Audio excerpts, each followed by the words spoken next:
கிறிஸ்துவில் பிரியமான சகோதர சகோதரிகளே, அன்பு பிள்ளைகளே, கடவுள் நமக்கு அருள் தரும், தாமரும் அருளை மிகுதியாக தரும் இத்தவக்காலத்தை தொடங்கும் வேளையில் இந்நாளின் காலை பொழுதிலேயே கடவுளை தேடி வந்திருக்கிறோம். உண்மையில் நம் ஆண்டவர் இயேசு கிறிஸ்துவில் அந்த கடவுள் தரக்கூடிய பேரன்பை, பேரிரக்கத்தை விருப்பத்தோடு வேண்டி அவர் திருமுன் வந்திருக்கிறோம் என்றே நான் உணர்கிறேன்.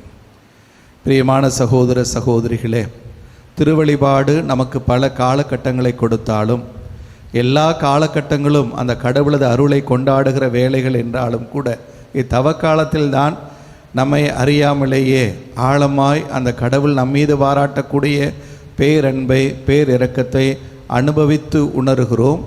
அந்த பேரன்பை, பேரிரக்கத்தை கொண்டாடி மகிழ்கிறோம். அந்த நல்ல கடவுளுக்கு நன்றி செலுத்துகிறோம் என்று.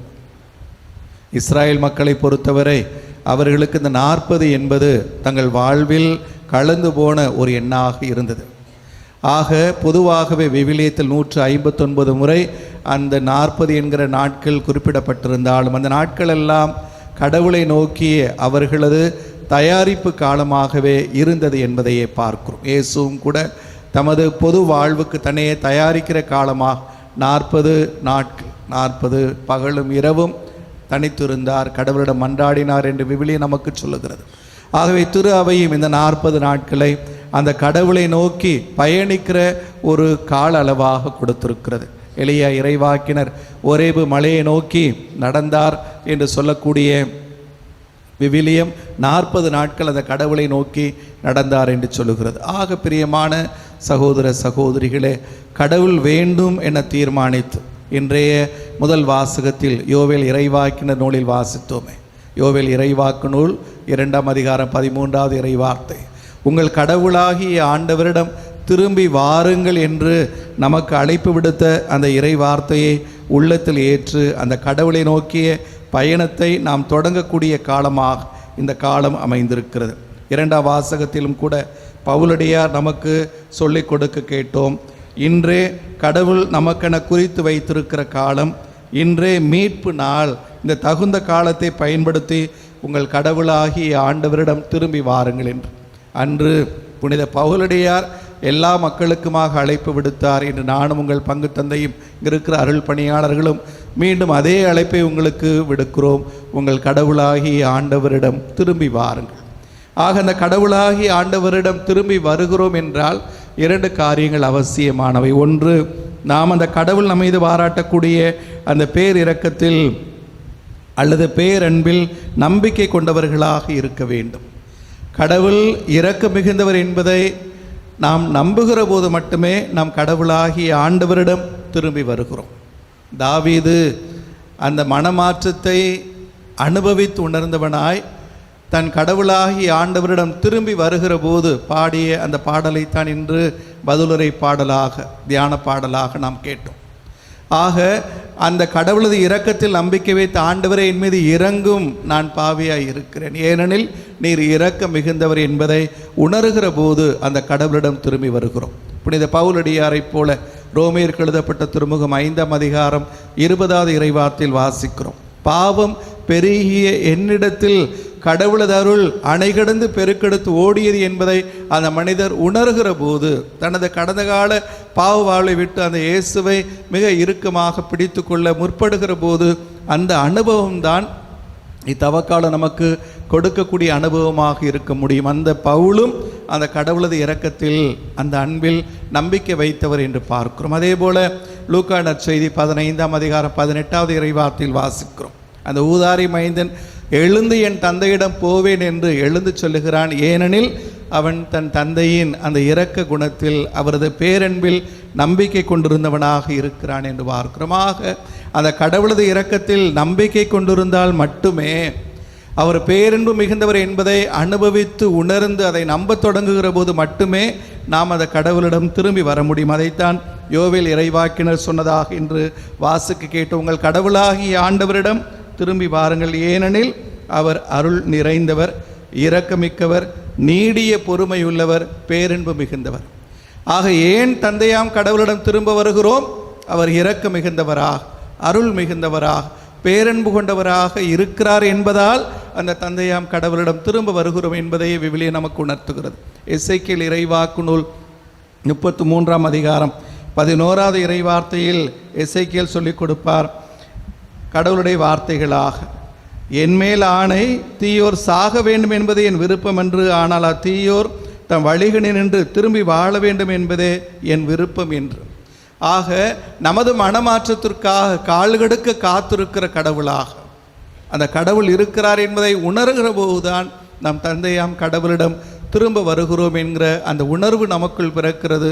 அந்த கடவுளிடம் எழுந்து செல்ல முற்படுகிறோம் பிரியமானவர்கள். அப்படி கடவுளை நம்பி அவர் இரக்கத்தில் நம்பிக்கை கொண்டு அவரிடம் எழுந்து வர வேண்டும் என்று விரும்புகிற போது நமக்கு உதவக்கூடிய 3 காரியங்கள் தான் என்ன என்று இன்றைய நற்செய்தி வாசகம் உணர்த்தியதாக பார்க்கிறோம். மன்றாடுங்கள், அந்த கடவுளிடம் மன்றாடுங்கள்.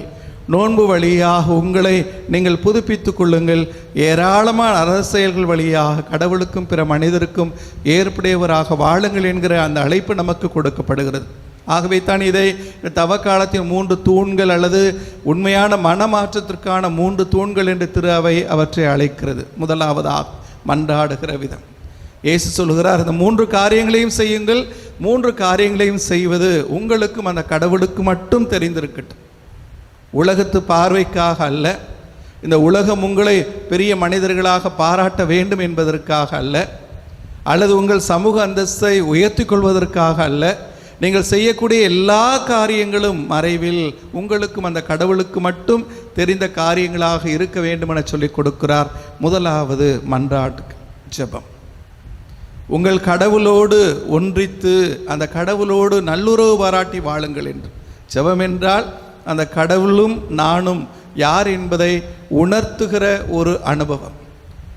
அந்த கடவுள் முன்னிலையில் நான் யார் என்பதை அறிந்து கொள்ளக்கூடிய தருணம். எனக்கும் அந்த கடவுளுக்கும் அல்லது கடவுளுக்கும் எனக்குமான அந்த உறவு ஜெபம் என்று வருகிற போது நம் கடவுளாகிய ஆண்டவரிடம் திரும்பி வருகிறோம். அந்த ஜெபத்தால் மீண்டும் அந்த கடவுளிடம் திரும்ப வருகிறோம். இரண்டாவதாக நாம் இருக்கக்கூடிய நோன்பு எல்லாம் ஆக அது நம் உடலை பக்குவப்படுத்துகிறது, உள்ளத்தை பக்குவப்படுத்துகிறது, நமது வாழ்வை முறைப்படுத்துகிறது. அத்துணைக்கு மேலாக நாம் சுதந்திரம் உள்ள மனிதர்களாய், மன சுதந்திரம் உள்ள மனிதர்களாய் உருவாகி வளர அவை நமக்கு உணர்த்துகிறது அல்லது உதவுகிறது என்று பார்க்கிறோம்.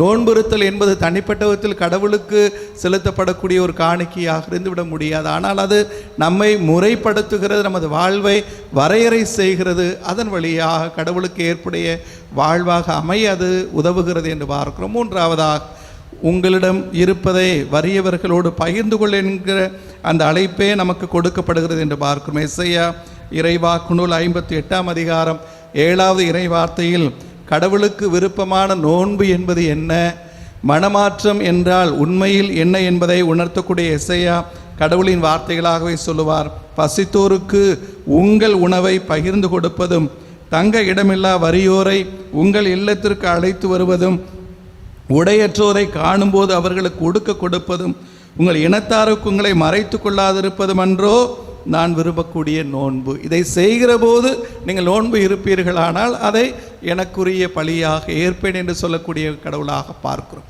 ஆக நாம் செய்யக்கூடிய அரசியல்கள் என்பது நமது உள்ளங்களை ஏழைகளை நோக்கி செலுத்துகிறது. ஆக ஒரு மாற்றத்தை விரும்புகிறோம், சமூக மாற்றத்தை விரும்புகிறோம், எல்லாரும் எல்லாமும் பெற்று வாழ வேண்டும் என விரும்புகிறோம், எல்லாருக்கும் உதவி அவர்களை கைதூக்கி விடுகிறோம் என்பதே அந்த அரசியல்களின் நோக்கமாக இருக்கும். இந்த அரசியல்களின் நோக்கம் மீண்டுமாக சொல்லுகிறேன், நமது தாராள உள்ளத்தை காட்டி கொடுப்பதற்காக அல்ல, நம் சமூக அந்தஸ்தை உயர்த்தி கொள்வதற்காக அல்ல, வறிய நிலையில் தேவையான நிலையில் இருக்கக்கூடிய எல்லோரோடும் நம்மிடம் இருப்பதை பகிர்ந்து கொடுப்பது, அதுவே அறச்செயல், இத்தவ காலத்திற்கு ஏற்ற செயல் என்பதை இன்றைய இறைவார்த்தை நமக்கு உணர்த்துகிறது பிரியமானவர்களே. ஆக இந்த 3 தூண்கள் வழியாக ஜெபம், நோன்பு, அரசியல்கள் வழியாக அந்த கடவுளோடு ஒப்புரவாகி, நம்மோடு நாமே ஒப்புரவாகி, எல்லா மாந்தரோடும் ஒப்புரவாகி வாழக்கூடிய கடவுளது அருளின் காலம், அந்த தகுந்த காலம், அந்த மீட்பின் காலம், இந்த தவ காலம் என உணர்வோம். இந்த நாளில் திரு அவையும் கூட நமக்கு வலியுறுத்துகிறது. நீங்கள் கடைபிடிக்கிற அந்த உண்ணா நோன்பு, அந்த விரதம் அல்லது சுத்த போசனம் என்று அசைவ உணவுகளை தவிர்த்து சைவ உணவுகளை உண்டு அளிக்கிற இந்த நாள் என்று திரு அவை சொல்லுகிற போது இவை அத்தனையும் அந்த கடவுளிடம் மனம் திரும்பி வருவதற்கு நமக்கு வழிவகுக்கும் ஒரு பாதையாக அமையும் என்பதை நமக்கு உணர்த்துகிறது பிரியமானவர். தவக்காலம் அந்த கடவுளது அருளை நீங்கள் கொண்டாடுகிற காலமாக இருக்கட்டும். அந்த கடவுளது வியப்புக்குரிய ஆச்சரியம் மிகுந்த அந்த பேரன்பை, பேரிரக்கத்தை, அருளை நீங்கள் கொண்டாடுகிற காலமாக இருக்கட்டும். மீண்டும் உங்களுக்கு அழைப்பு விடுக்கிறேன். உங்கள் கடவுளாகிய ஆண்டவரிடம் திரும்பி வாருங்கள். ஆமென்.